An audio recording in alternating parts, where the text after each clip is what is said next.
शिक्षण संस्थान जोधपुर की ऑनलाइन कक्षाओं में सभी विद्यार्थियों का बहुत स्वागत है। तो प्रिय विद्यार्थियों, आज हम तीसरे अध्याय के दूसरे भाग में पढ़ेंगे कि यूरोप के लिए किन फसलों को यहाँ पर उत्पादित किया जा रहा था या पैदा किया जा रहा था और उनके उत्पादन में क्या समस्याएं थी और क्यों वे फसलें यहाँ पर उत्पादित की जा रही थी। तो यह आपका तीसरा चैप्टर है, ग्रामीण क्षेत्र प्रशासन चलाना। इस चैप्टर के तहत आपने इसके पहले भाग में पढ़ा था कि भारत के अंदर बंगाल प्रेसिडेंसी में सर्वप्रथम कंपनी को दीवानी अधिकार प्राप्त हो गए थे 1765 में, और उसके बाद दीवानी अधिकार प्राप्त हो जाने के उपरांत कंपनी भारत के अंदर राजस्व संबंधी व्यवस्थाओं को कर सकती थी और उन्होंने 3 व्यवस्थाएं बनाई भी। सर्वप्रथम उन्होंने स्थायी बंदोबस्त व्यवस्था को लागू किया, उसके तदुपरांत पश्चिमी बंगाल के प्रेसिडेंसी में उन्होंने महालवाड़ी व्यवस्था को लागू किया और दक्षिण भारत में एक और व्यवस्था लागू की गई थी जो थी रैयतवाड़ी व्यवस्था। इन तीनों ही व्यवस्थाओं के अंतर्गत कंपनी को कुछ राजस्व की प्राप्ति होती थी, लेकिन जो फायदा किसानों को होना था वो हो नहीं पाया।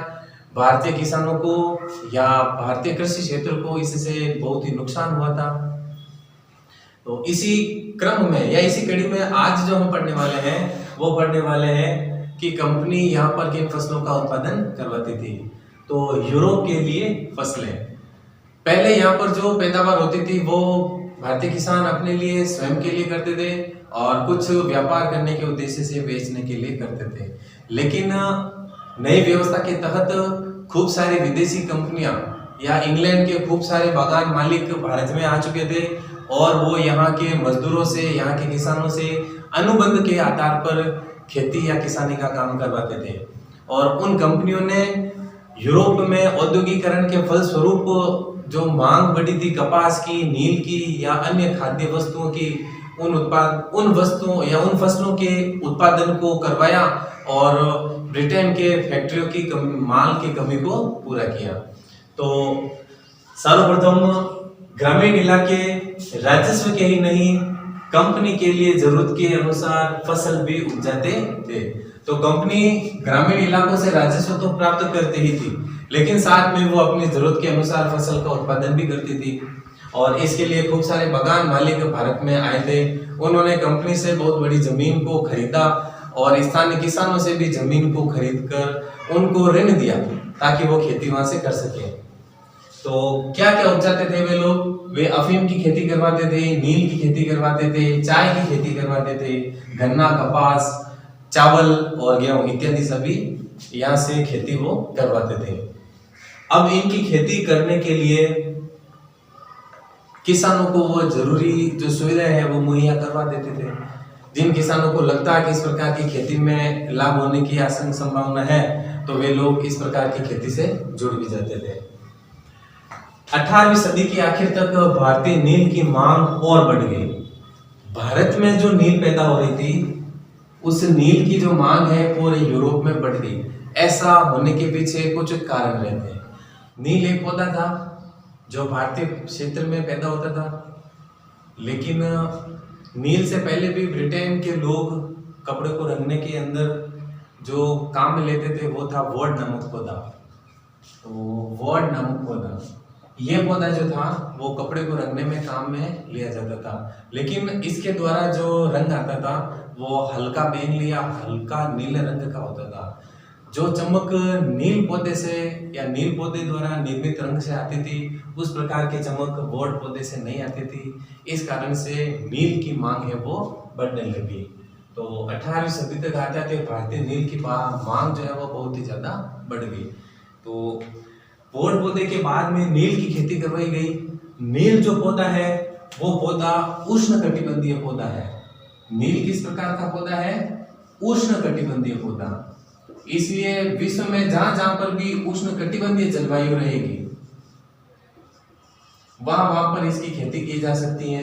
यूरोपीय देशों ने जब ब्रिटेन आदि देशों ने जब अमेरिका और दक्षिण अमेरिका के कैरेबियन द्वीपों पर जब अधिकार किया तब वहां पर नील की खेती का या नील को उत्पादित करवाया था।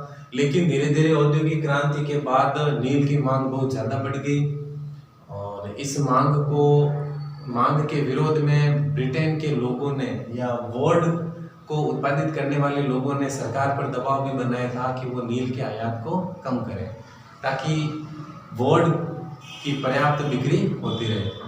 लेकिन समय गुजरने के साथ साथ नील की मांग बहुत बढ़ती रही। आगे जाकर इसको भारत में भी पैदा किया जाने लग गया। जब भारत में बंगाल में दीवानी अधिकार प्राप्त हो गए तब खूब सारे बगान मालिक भारत में भी नील का उत्पादन करने लगे थे। भारतीय नील की मांग जो थी वो बहुत ही ज्यादा लगभग 18वीं शताब्दी के आखिर तक बढ़ गई थी। उसका कारण था बहुत ज्यादा कल कारखानों का लगना और कपास के उत्पादन में तेजी से वृद्धि होना। अब उद्योगों द्वारा निर्मित अत्यधिक कपड़े को रंगने के लिए नील की मांग भी बहुत ज्यादा थी, इसलिए भारतीय नील की जो मांग थी वो बहुत ज्यादा बढ़ गई थी। इस कमी को पूरा करने के लिए भारत के अंदर नील की खेती करवाई गई। तो अब हम भारत में जो नील की खेती करवाई गई उसके तरीके के बारे में जानेंगे। भारत में दो तरह से नील की खेती अंग्रेज कंपनियां करवाती थी, जिसमें से पहली है निज खेती और दूसरी थी रैयती कृषि। तो सर्वप्रथम निज कृषि के बारे में पढ़ते हैं। निज कृषि जो है वो बगान मालिक स्वयं करते थे। बगान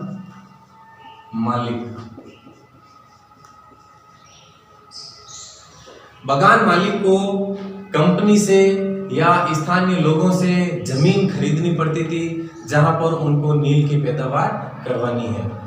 फिर वो जमीन खरीदकर वहां पर नील की खेती स्थानीय किसानों से करवाते थे और बदले में इन किसानों को मजदूरी मिल जाती थी। इस तरह से निज जो बागान मालिक थे वो नील की खेती करवाते थे। लेकिन इसमें बहुत समस्या थी। पहली समस्या तो ये थी कि बागान के जो मालिक थे उन बागान मालिकों को जरूरत के हिसाब से जमीनें नहीं मिल पा रही थी। नील की खेती उपजाऊ जमीन पर होती है, लेकिन नील की खेती के बाद में जमीन का उपजाऊपन कम हो जाता है, इसलिए किसान भी अपनी खेती योग्य जमीन को बागान मालिकों को देने से कतराते थे। और दूसरी समस्या थी किसान मजदूरों की। किसान मजदूर भी नील से संबंधित खेती को करना नहीं चाहते थे। और दूसरा जो नील उगाने का तरीका था वो था रैयती जो खेती थी उसमें किसान स्वयं करते थे। इस खेती को कौन करते थे? रैयत यानी कि किसान स्वयं। जिस किसी किसान को नील की खेती करनी होती वह अनुबंध के आधार पर बागान मालिक या कंपनी के अधिकारियों से अनुबंध कर लेता था। उस अनुबंध का फायदा ये होता कि रैयतों को जो है वो ऋण मिल जाता था। ऋण के कारण इनकी जो खेती संबंधी जरूरतें थी वो किसानों की पूरी हो जाती और जो अनुबंध करने वाली जो कंपनी है वो किसानों को बीज या खाद इत्यादि मुहैया करवा देती थी। लेकिन खेती संबंधी जो कार्य था वो किसानों को स्वयं को ही करना पड़ता था। तो इस तरह से किसान जब स्वयं नील की खेती करते थे वो रैयती कृषि कहलाई, और बागान मालिक जब वो जमीनों को खरीद कर खेती करते थे तो वो निज कृषि कहलाई। दोनों ही तरीकों से जो है वो नील की खेती भारत में की जाने लगी थी। तो नील की खेती को करने के तरीके के बाद अब हम पढ़ेंगे वो है नील उत्पादन का तरीका। नील का जो था वो एक पौधा था। अब इस पौधे से रंग कैसे बनाया जा सकता उसके बारे में भी किताब के अंदर पूरा विस्तार से बताया गया। बागान मालिक खेतों के बीच में ही एक नील का उत्पादन करने के लिए फैक्ट्री लगाते थे। इस फैक्ट्री में बड़े बड़े पौधे होते थे। नील के पौधे को किसान काटकर अपने बैलों में जोतकर फैक्ट्री तक लेकर जाते थे। उस फैक्ट्रियों में बड़े पौधों में नील के पौधों को डाल दिया जाता था और उन नील के पौधों को काफ़ी दिनों तक रखा जाता था और उनको उबाला जाता था। उबालने के फलस्वरूप जो पौधे का कलर होता था वो पानी में मिल जाता था।